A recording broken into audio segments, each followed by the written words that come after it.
Vamos abrir no livro do profeta Jonas. Hoje eu estava pensando sobre Jonas e sobre Paulo. Há 20 dias atrás, aqui no Tadel, acho que dia 17 de janeiro, Tiago falou sobre Paulo e o naufrágio que Paulo passou quando ele estava a caminho de Roma. E já tinha um tempo que eu vinha pensando sobre Jonas e Paulo. E hoje eu quero falar com vocês sobre esses dois homens que estiveram em dois navios, que estiveram em duas tempestades, mas com atitudes completamente diferentes. A atitude e posicionamento de Jonas foi um, e a atitude e o posicionamento de Paulo foi outro. E nós queremos aprender com esses dois homens. Então, convido você a abrir comigo aí, profeta Jonas. Não fique desesperado, porque esses livros do Antigo Testamento, os profetas menores, será que está na minha Bíblia? Está sim, na sua Bíblia, certo? Depois do profeta Obadias e antes do profeta Miqueias. Por isso é importante você fazer Nova Criatura. Pastora Cristiane realmente pega no pé para o pessoal memorizar a ordem dos livros da Bíblia, do Antigo e do Novo Testamento. Só do Novo, mas ela vai passar do Antigo agora.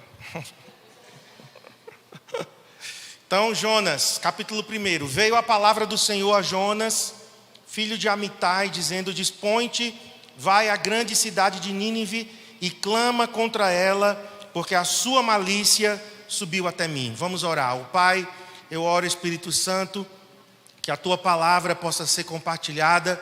Senhor, que o Senhor possa usar, Senhor, a minha vida nessa hora, e meus irmãos que estão aqui, que estão em casa, que o teu Espírito Santo nos guie através da tua palavra, nos ensine as lições que Jonas e Paulo, Senhor, têm a nos ensinar. E eu peço, Espírito Santo, que hoje algo fresco, algo novo dos céus venha sobre nós através da tua palavra, em nome de Jesus. Amém. Queridos, nós temos aqui Deus dando uma ordem a Jonas. E ele diz: vai até a cidade de Nínive e clama contra ela. Prega a palavra que eu vou te dar a Nínive, Jonas. Porque Nínive era a capital do Império Assírio. Então Nínive era uma grande cidade. Para aquela época, Nínive era uma metrópole. Para vocês terem ideia, Nínive naquela época tinha quase a população de Garanhuns. Garanhuns, no último censo agora, está com 145 mil habitantes. Nínive tinha 120 mil habitantes. Então, Nínive, para aquele padrão, era uma cidade como se fosse uma São Paulo, Tóquio, as maiores cidades do mundo. Era uma metrópole, 120 mil habitantes. Só que aquela cidade era uma cidade ímpia. O Império Assírio era inimigo do povo de Deus. E isso é importante a gente entender, para a gente entender a atitude errada de Jonas. Mas ele teve uma atitude errada, mas teve, baseado nesse detalhe, que Nínive era a capital do império inimigo do povo de Deus. E os assírios, eles eram conhecidos pela crueldade. Os métodos que os assírios utilizavam para subjugar os povos inimigos, eles eram muito cruéis. Então Jonas, ele cresceu ouvindo histórias dos inimigos do povo de Deus, incluindo os assírios, que subjugavam os seus inimigos de forma terrível. E aí, um dia, Jonas está lá na sua casa, e Deus então fala ao profeta Jonas: Jonas, levante-se, dispõe-te e vai à cidade dos inimigos. Vá à cidade que é cruel, ao povo que é inimigo do teu povo. Clama, prega contra ela, porque a sua malícia subiu até mim. Então foi uma ordem, irmãos, que, analisando do ponto de vista patriótico de Jonas, Deus estava pedindo algo realmente bem absurdo. Deus estava pedindo, na visão humana era pregar para os inimigos serem salvos. Mas inimigos, você quer o que deles? O fim, a morte, a derrota. E Deus estava pregando justamente, pedindo justamente o contrário. Vamos para o verso 3. Jonas se dispôs. Eu gosto disso aqui. Jonas se dispôs. Mas se dispôs para quê? Para desobedecer. Ou seja, existe disposição para desobedecer. Existe disposição para não se fazer a vontade de Deus. E vocês sabem que a nossa carne, ela se inclina contra Deus, contra a sua vontade. Vamos ser bem sinceros, irmãos. É mais fácil obedecer ou desobedecer para a carne, para a nossa natureza adâmica, não regenerada, não convertida. O que é mais fácil? Desobedecer. Para pecar você faz força? Você ensina uma criança, um bebê, uma criança de 2, 3 anos a mentir, a ser agressivo, a fazer birra, a dar mordida no pai e na mãe, nos coleguinhas. Algum pai já fez isso? Não, venha cá, meu filho. Hoje eu vou te ensinar a lição da mentira. Você vai aprender comigo agora a mentir. Você vai aprender agora comigo a sapatear, a se jogar no chão, né? No meio do supermercado, quando a gente estiver fazendo compras, você vai aprender a isso. Algum pai e mãe faz isso? Não, porque a natureza pecaminosa se inclina para a desobediência. Então a desobediência, ela é o caminho mais fácil. O pecado é o caminho mais fácil. Anteontem, eu vi alguém postando no Instagram e eu me lembrei de um quadro da minha infância. Nas casas, às vezes eu ia em uma casa e tinha um quadro que era os 2 caminhos. Não sei se vocês já viram, o caminho largo e o caminho estreito. Alguém já viu esse quadro? Gente, eu voltei 35, 40 anos atrás, quando eu vi a foto lá do caminho largo e do caminho estreito. Se você observar nessa gravura, o caminho largo, de fácil acesso, é uma multidão que entra. Mas o caminho estreito, a porta é bem pequenininha. E ainda tem um pregador na porta, falando. E no caminho estreito, poucas pessoas. Então, Jonas se dispôs. Jonas se levantou, mas para quê? Para desobedecer. Aqui diz, ele se dispôs, mas, e a conjunção aqui faz, né, o contraponto, a conjunção é adversativa, boas aulas de português que eu tive com Dona Eva, que Deus a tenha. Mas para fugir da presença de Deus. Gente, quantas vezes nós nos dispomos, mas não para fazer a vontade de Deus, mas para desobedecer. Ele foi rápido. Deus falou com ele e ele foi rápido, se dispôs para fugir da presença do Senhor, para Tarsis. Para vocês terem ideia do que Jonas planejou, Jonas, ele parte do porto, no mar Mediterrâneo, na costa ali de Israel, tem um porto chamado Jope. Então é provavelmente de lá que Jonas parte. E ele se dispôs a atravessar o mar Mediterrâneo todo para ir até Tarsis. E Tarsis provavelmente é o nome para Espanha. Ou seja, era o lugar mais longe conhecido na época. Jonas, ele não apenas queria fugir, ele queria ir para o lugar mais longe, mais inacessível, mais desconhecido da sua época. Isso mostra o quanto que ele estava disposto a contrariar uma ordem de Deus, achando, claro, que estava fugindo do Senhor, mas ele sabia que não podia fugir da presença do Senhor. Ele estava apenas não querendo cumprir uma ordem de Deus. Então ele fugiu da presença do Senhor para Tarsis e tendo descido a Jope, achou um navio que ia para Tarsis, pagou, pois, a sua passagem.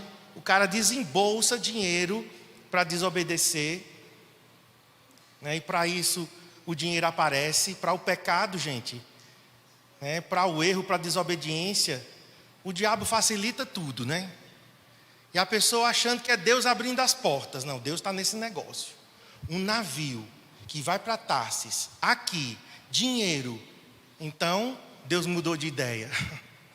Deus não quer mais que eu vá para Nínive. Deus quer que eu vá agora passar férias na costa da Espanha. E ele pagou e embarcou nele para ir com eles para Tarsis, para longe da presença de Deus. De novo, sabe, isso tem que estar bem claro para nós. Jonas queria ir para longe da presença de Deus. Por quê? Porque a presença de Deus representava o próprio Deus. A presença de Deus era o coração de Deus. Nós vamos ver que Jonas não tinha o coração de Deus. Apesar de Jonas ser um homem de Deus, a gente vai ver como ele mesmo se descreve daqui a pouco. Apesar de Jonas ser um profeta, e hoje nós temos o livro canônico de Jonas. Então, o que ele viveu, o que ele escreveu, se tornou um livro da Bíblia, a palavra de Deus. Mas ele não tinha, irmãos, o coração de Deus. Então é possível sim, a gente está até liderando, pastoreando, discipulando sem o coração de Deus. Fazemos por obrigação, fazemos no piloto automático, fazemos porque a igreja, né? O CCA tem discipulado, então, o CCA, né, ensina o pastoreio, o cuidado. Então, vamos fazer, mas fazemos no piloto automático. Sabe, o que o Senhor está querendo é o nosso coração. Claro que o nosso coração, ao nosso coração, seguem as nossas ações, porque a fé sem obras é morta. Deus não está querendo apenas o nosso coração e somente o coração. O coração é o primeiro que Ele quer. Filho meu, dá-me o teu coração. Sobre tudo que deve se guardar, guarda o teu coração. Claro, o coração é o principal, mas do coração vai proceder as ações. Porque um coração que ama o Senhor vai fluir as ações de Deus. Amém? Um coração que ama o Senhor vai representar bem Deus. Hoje eu estava pensando nisso. Senhor, nesses 15 anos, eu te representei bem para as pessoas? Eu representei teu coração para as pessoas? Porque sempre tem queixas, né? Sempre tem queixa contra o pastor, contra a pastora, né? Alguém reclama, alguém diz que a gente falhou nisso, naquilo outro. Mas o que mais importa, irmãos, sinceramente, eu me importo sim com o sentimento das pessoas e eu pergunto a elas, né, o que é que elas estão sentindo, o que é que elas pensaram. Mas mais do que isso, eu me preocupo com o coração de Deus. Porque talvez a pessoa está falando uma coisa que é mentira, que não aconteceu, que realmente é apenas uma visão errada que ela tem, uma injustiça que ela está cometendo. Às vezes é até uma calúnia mesmo. Mas e Deus? E Deus?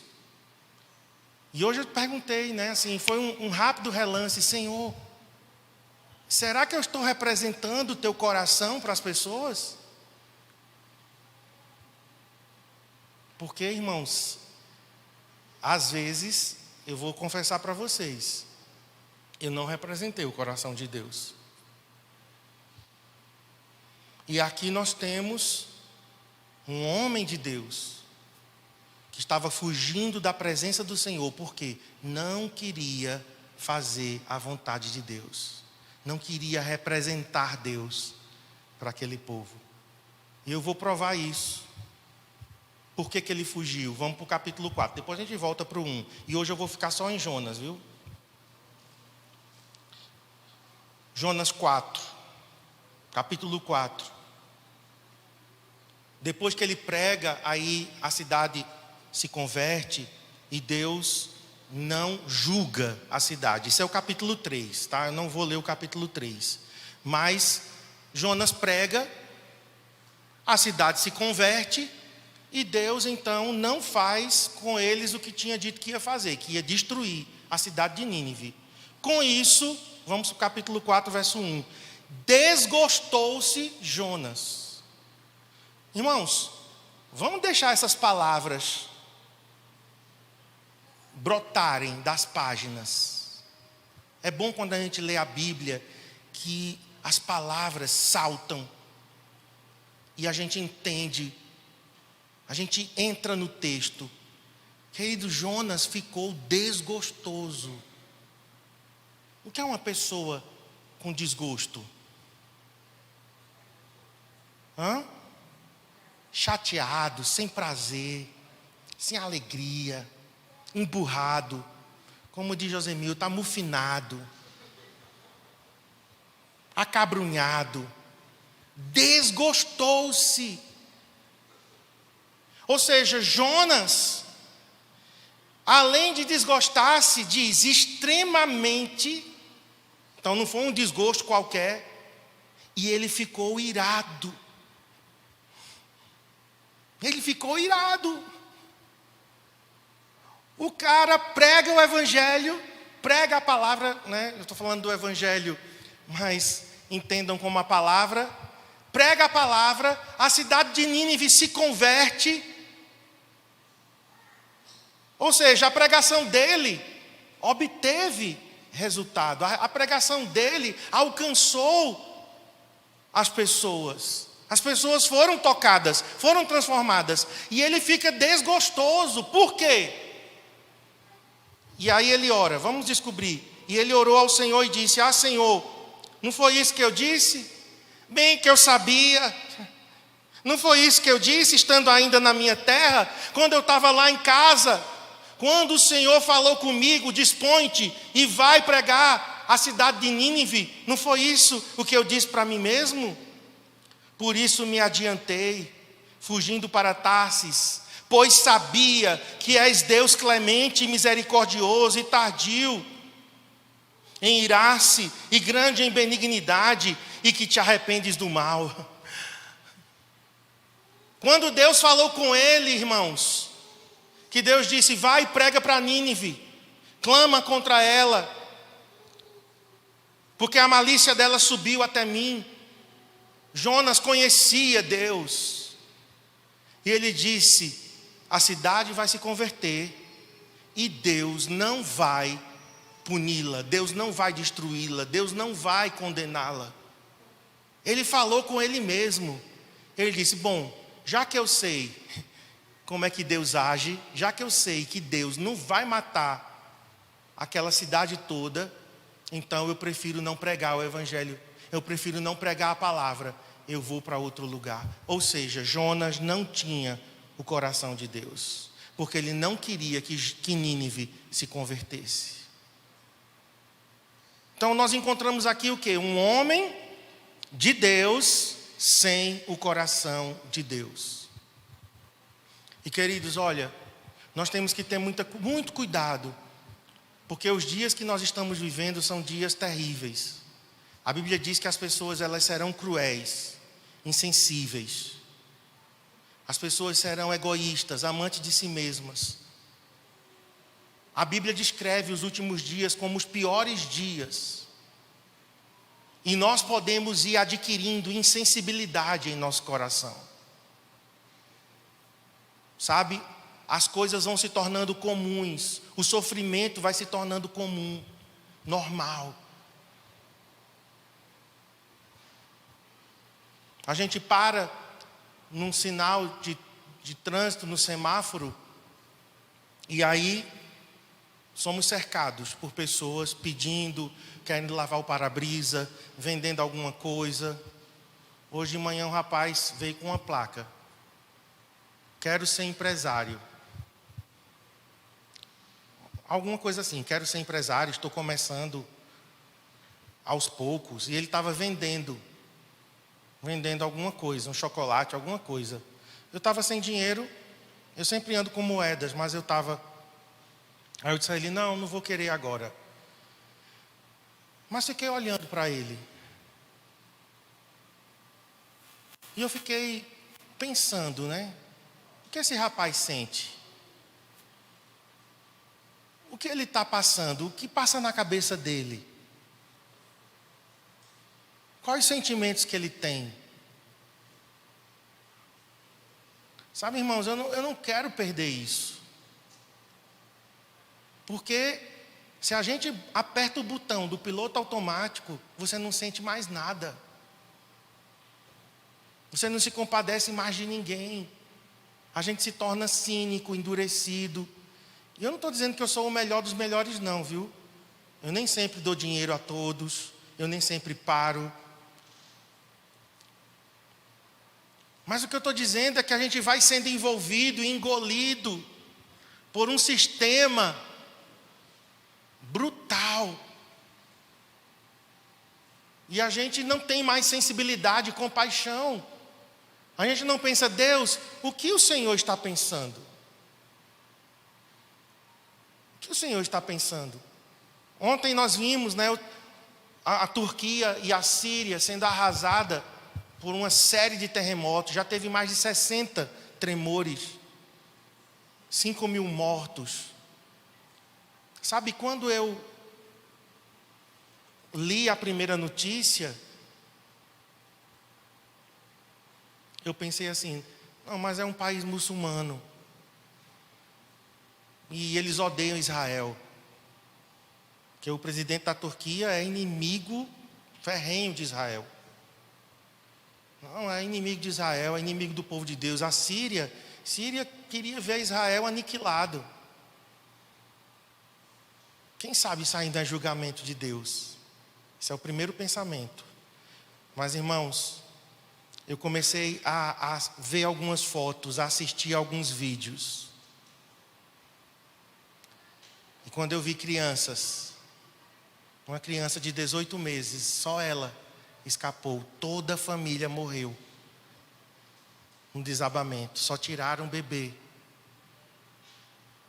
Aí não tem como eu dizer, não, mas é inimigo de Israel. Está pagando pelos pecados. Não tem como, irmãos. Porque eu sei que naquela hora o coração de Deus está pesaroso. Podem ser ímpios, podem não temer ao Senhor, não servir o mesmo Deus que servimos, não ter a Bíblia como seu livro santo e sagrado, mas são vidas. São vidas. Porque senão a gente repete a história de Jonas.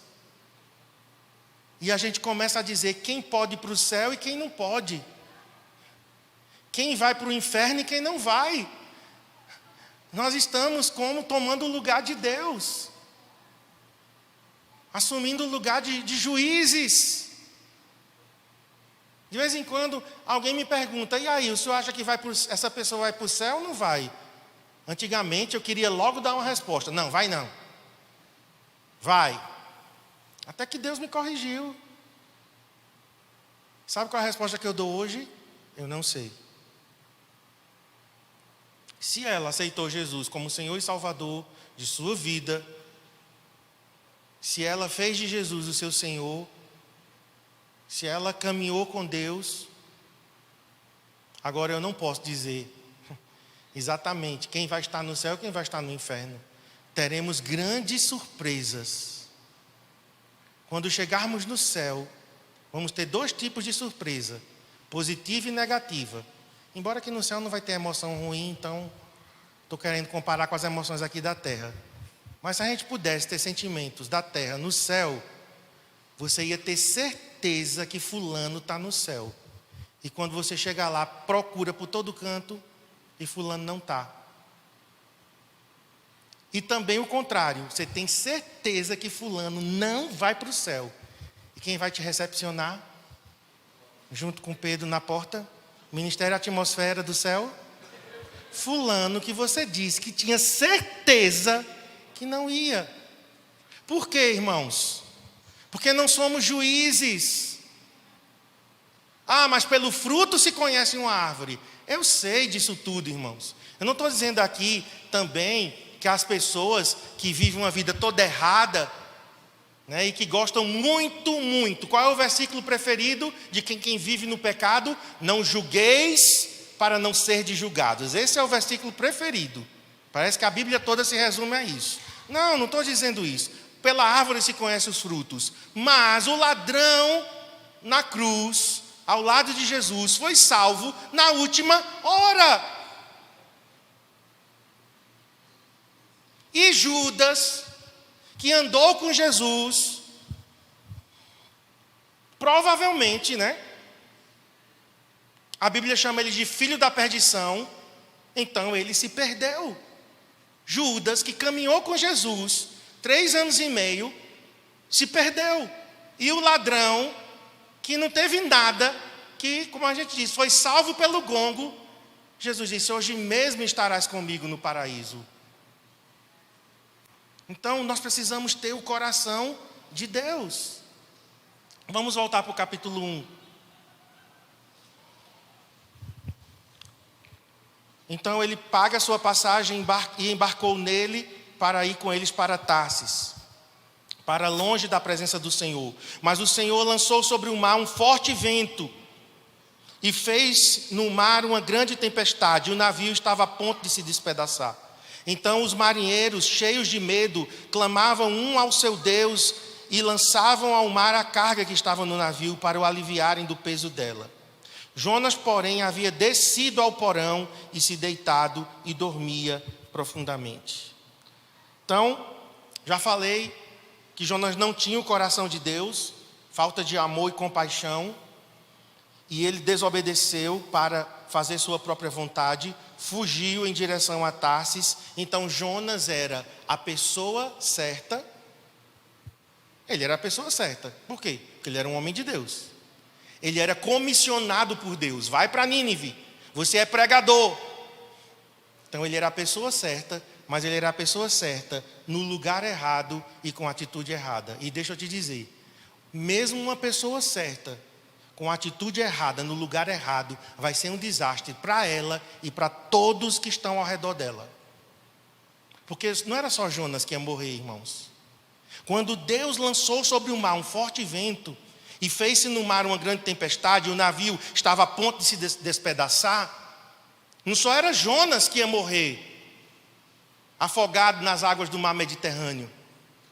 Todos os marinheiros iam morrer. Então, um homem de Deus, uma mulher de Deus, com uma atitude errada, pode sim, não apenas prejudicar-se a si mesmo, mas levar com que as pessoas, fazer com que as pessoas ao seu redor, e esse é o contraste que eu vou fazer com Paulo, porque Paulo era a pessoa certa, no lugar certo, com a atitude certa.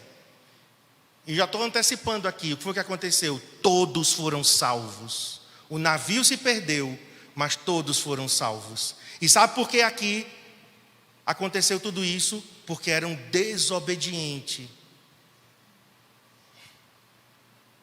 Era um homem de Deus desobediente.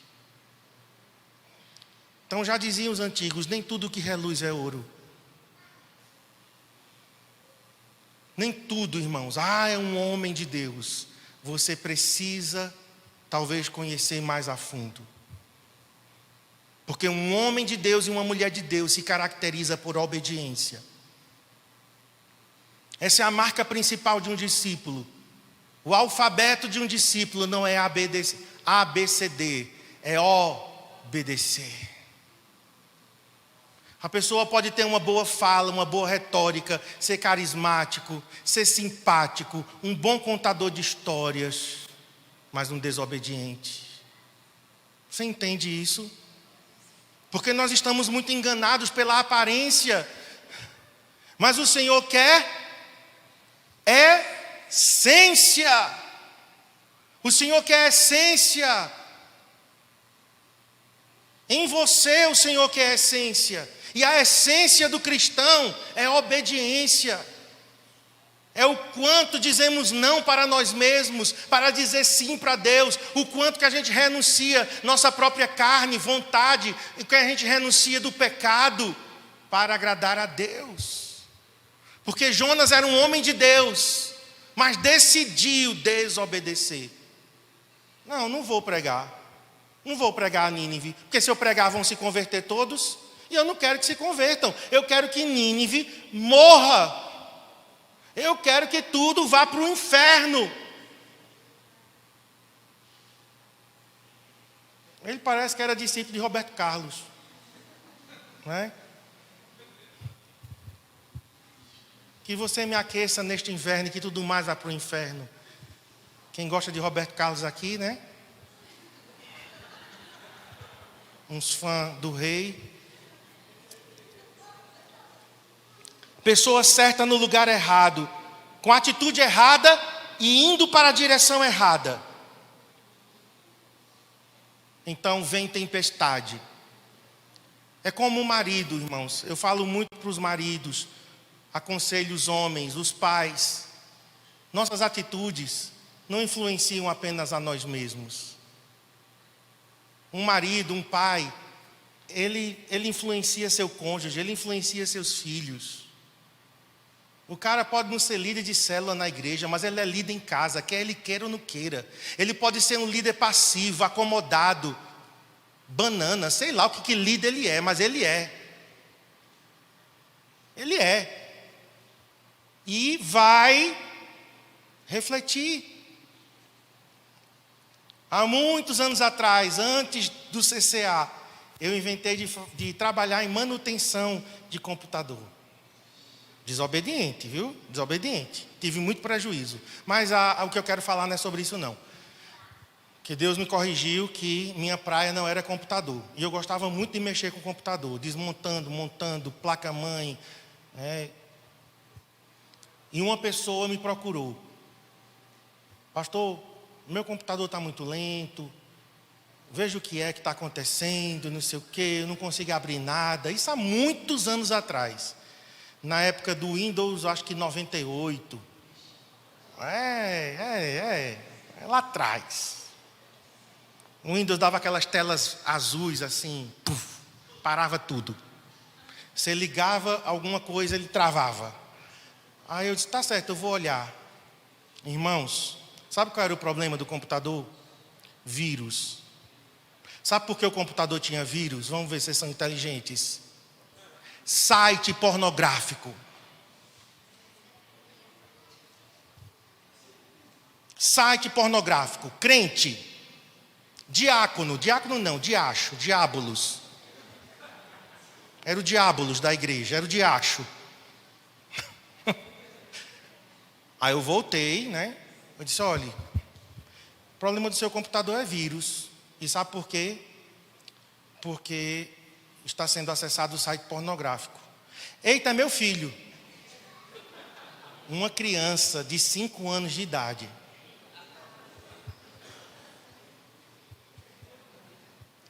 E no histórico do internet, a época do Internet Explorer, no cache, tinha os horários de acesso. 3 da manhã, 4 da manhã. Gente, onde é que uma criança de 5 anos de idade ia acessar um computador 3 horas da manhã? Era ele. Sabe qual é o resultado disso? Os filhos todos afastados de Deus. Estou falando agora do presente. Nenhum dos 3 serve a Deus. Casamentos, que eu não sei lá como é que estão. E o pai acha que o que ele está fazendo só afeta ele? Não. Um homem que vê pornografia, ele está abrindo o esgoto dentro da sua casa. E os demônios virão. Pastor, está fazendo medo, e vou fazer terror. E é bom que um capeta bem cabeludo apareça de madrugada. E não é igual lá em casa não, viu? Que Cristiane viu um capeta no quarto, mas não era capeta. Era o cabide cheio de roupas, com um chapéu em cima. E ela me acordou de madrugada: Marcos, tem um demônio aqui no quarto. É uma velha, e é uma velha gorda e baixinha. Meu Deus, é Maria Mulambo. Gente, quando eu olhei, eu me arrepiei.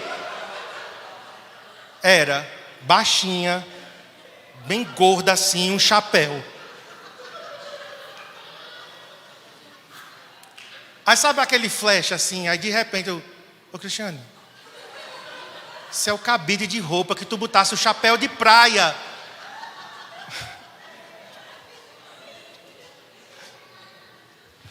Mas voltando, uma pessoa de Deus, mas fazendo a coisa errada, não só vai afetar ele, vai afetar toda a sua casa, toda a sua família, vai expor sua esposa ao adultério, os seus filhos à prostituição, minha gente. Então nós temos que entender que a nossa vida afeta os outros, a nossa liderança afeta os outros. Jonas achando que era só ele, e ele ainda vai para o porão do barco dormir. Como é que uma pessoa consegue dormir numa condição dessa, se não for uma profunda indiferença? Dormir numa tempestade, o barco se despedaçando, não era uma tempestade qualquer. E ele estava dormindo no porão do barco. O chefe lá, o capitão, tem que ir lá acordá-lo. E desafia ele. Parece que o capitão do barco é mais crente do que Jonas. Invoca o teu Deus. Então os marinheiros, cheios de medo, verso 5, clamavam cada um ao seu Deus, lançavam ao mar a carga que estava no navio, para aliviarem do peso dela. E Jonas, porém, havia descido ao porão e se deitado e dormia profundamente. Que diferença de Jesus, hein? Porque Jesus desceu e dormia no barco. Não dormia? Mas Jesus dormia no barco, indiferente, fugindo da presença de Deus, em desobediência? Não. Tanto que Jesus é acordado para acalmar a tempestade. E Jonas é acordado para clamar a um dos deuses, porque eles eram homens pagãos. Clama ao teu Deus. Chegou-se a ele o mestre do navio, verso 6, e lhe disse: que passa contigo? Que passa, muchacho? Que passa contigo? Agarrado no sono? Não é possível, Jonas. Ei, passageiro, o barco está afundando e você dormindo. Levanta-te. Olha o capitão sendo usado por Deus. Um ímpio. Olha, Deus usa ímpios, viu? Deus usa ímpios para sacudir os crentes. Quando os crentes estão em desobediência, até as pedras clamarão. Levanta-te, invoca o teu Deus. Em vez de ele, ele por ele mesmo invocar a Deus, tem que um ímpio dizer a ele: invoca o teu Deus. Talvez assim esse Deus se lembre de nós, para que não pereçamos. E dizíamos aos outros: vinde, lancemos sortes, vamos fazer um sorteio, para que saibamos por causa de quem nos sobreveio este mal. Aí Deus disse: é agora. Deus vai e conduz o sorteio, e o sorteio cai em Jonas. E quando sorteiam e cai em Jonas, os marinheiros: diga logo, declara-nos, verso 8, declara-nos agora por causa de quem nos sobreveio este mal. Que ocupação é a tua? De onde vens? Qual é a tua terra? Deus conduziu a situação para que Jonas fosse exposto e fosse chamado ao arrependimento e não afundasse o barco junto com todo mundo, porque todo mundo ia morrer. Aí Jonas, eu gosto, ele respondeu: primeiro, eu sou hebreu, minha identidade, eu sou do povo de Deus. Depois ele diz: temo ao Senhor. Mesmo em desobediência, mas ele agora estava recobrando: temo ao Senhor. Só que ele também diz, irmãos, não só sua identidade, seu compromisso com Deus, mas ele diz quem é Deus. O conhecimento que ele tinha de Deus. Ele diz: Senhor, eu temo ao Senhor. Então ele chama Deus pelo nome, Yahvé. Era o nome da aliança, não era um nome genérico, era o nome de Deus, Yahvé. E ele diz: o Deus do céu que fez o mar e a terra. Então Jonas, ele reconhece a identidade dele. Eu sou filho de Deus, eu sou do povo de Deus. Eu tenho compromisso com Deus, apesar de eu estar fugindo, desobedecendo, mas eu tenho um compromisso com Deus. E eu conheço Deus. O meu Deus é Yahvé, é o Deus dos deuses. Vocês estão clamando a deuses que não podem responder. Mas eu vou clamar não. Me joguem no mar que a tempestade se acalma. Eu sou a solução. Eu fui o causador do problema, eu sou a solução. Me joguem no mar e a tempestade vai parar. E foi o que aconteceu. Então, irmãos, eu quero terminar aqui dizendo para vocês as lições que nós aprendemos com Jonas. Que nós podemos sim ser pessoas de Deus, mas em desobediência. E pessoas de Deus em desobediência vão não apenas prejudicar a si mesmas. Um líder de célula, por exemplo. Eu sei que tem líder que não gosta disso, né? Mas eu não posso mudar. Eu também não gosto quando diz o pastor da igreja. Eu também não gosto. Mas eu posso mudar? Não. Já disseram assim: a igreja é reflexo do seu pastor. Digo, oh meu Deus, eu não gosto disso. Eu não gosto disso. Mas é verdade. É verdade. Eu tenho como fugir disso? Não. Então a célula é reflexo do líder, quer você goste ou não. A família é reflexo do marido. E da mulher, claro, da mãe. Porque Deus colocou os dois. Mas eu estou falando de uma responsabilidade maior, de líder. Quer seja homem ou mulher, né? Vamos colocar líder aqui. Alguém que é chamado por Deus, comissionado por Deus e decide desobedecer. Quer seja nesse nível que foi uma desobediência horrível, porque não tinha compromisso com o coração de Deus, ou uma desobediência talvez menor, mas a desobediência do mesmo jeito. E vai afetar todos. O navio começa a afundar. Jonas não estava preocupado nem com Nínive, nem com os marinheiros. Ele estava preocupado era com ele mesmo. Por isso que ele foi para o porão dormir. Que diferença de Paulo, hein, irmãos? Meu Deus. Acho que eu vou contratar algumas pessoas aqui. Foi uma igreja lá em Natal, que na frente senta um monte de gente. Aí tudo que o pastor fala, aí uma irmã diz: é, pastor. Aí o outro: meu Deus. Aí o outro diz: é isso. Estou precisando disso aqui, gente. Amém? Gente, tá bom.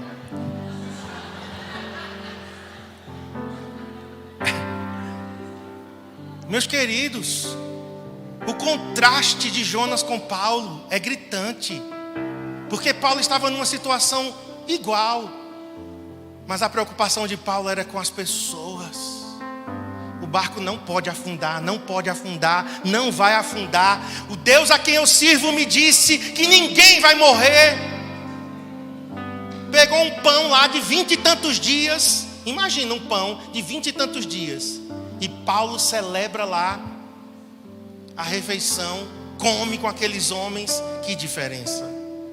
Um profeta desobediente, sem o coração de Deus, dormindo num porão de um barco prestes a afundar. E Deus tem que usar os ímpios para sacudi-lo.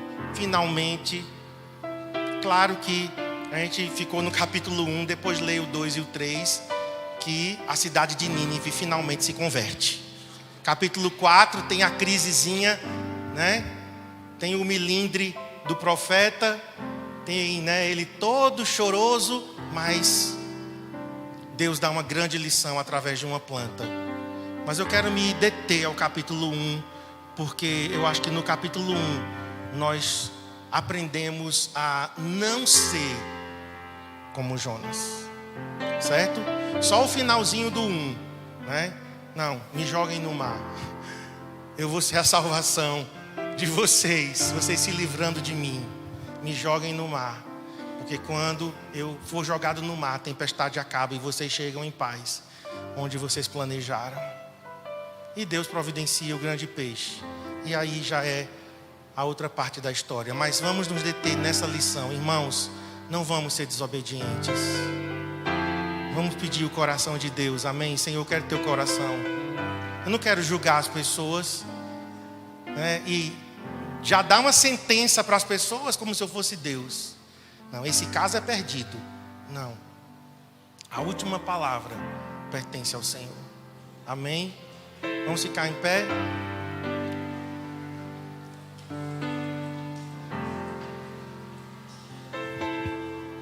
Ore agora por você, eu vou orar por mim. Eu não quero ser um Jonas. E às vezes eu me pego com algumas atitudes de Jonas. Mas eu não quero, Senhor. Eu não quero apenas ter o nome de pastor, de crente, de cristão, de evangélico, de protestante, sei lá qual o nome que vão nos dar. Não quero apenas ter um título, um nome, mas eu quero, Senhor, eu quero viver isso. Encha meu coração com as tuas compaixões, ternas misericórdias, como Paulo disse. Encha meu coração com os teus sentimentos, pelo mundo que está perdido, Senhor, pelas multidões e multidões que estão no vale da decisão, pelas pessoas totalmente desorientadas, perdidas, entregues à sua própria sorte. Quantos estão assim, Senhor? E agora pensando em Garanhuns, quantos em Garanhuns estão assim? Quantos em Garanhuns estão assim? Não deixe o nosso coração se embrutecer, se enrijecer. Não deixe a insensibilidade tomar o nosso coração. Não deixe o nosso coração ser cauterizado. Nós queremos ter o teu coração, aquilo que tu estás sentindo hoje por Garanhuns, hoje pelas famílias, hoje o que você, Senhor, está sentindo pelos homens e mulheres, idosos, crianças, adolescentes, jovens, casais, pelos filhos, pelos pais, pelas mães, o que você está sentindo, Senhor. O que o Senhor está pensando sobre Garanhuns? O que o Senhor está pensando sobre as pessoas que nos visitam nas nossas células? Que nos buscam, Senhor, para uma oração, para um conselho, para um pedido, para uma ajuda. Nós não queremos ter um coração indiferente. Livra-nos de sermos como Jonas, que já tinha dado uma sentença de morte para Nínive, quando o Senhor, que é Deus, não tinha dado. Se houvesse arrependimento, aquela cidade seria poupada, e assim foi, porque este é o teu coração. E nisso nós concordamos com Jonas. Ele disse: eu sabia que o Senhor é misericordioso, é clemente e tardio em irar-se, grande misericórdia em benignidade, e que se arrepende do mal. Senhor, nisso aqui Jonas tinha razão. Você é exatamente essa pessoa. E o seu coração, que o seu coração seja colocado no nosso coração, em nome de Jesus. Quantos podem dizer amém? Amém, queridos. Então, estamos terminando, vamos para os nossos grupos de setor. Deus te abençoe. Estaremos nas células amanhã e sábado.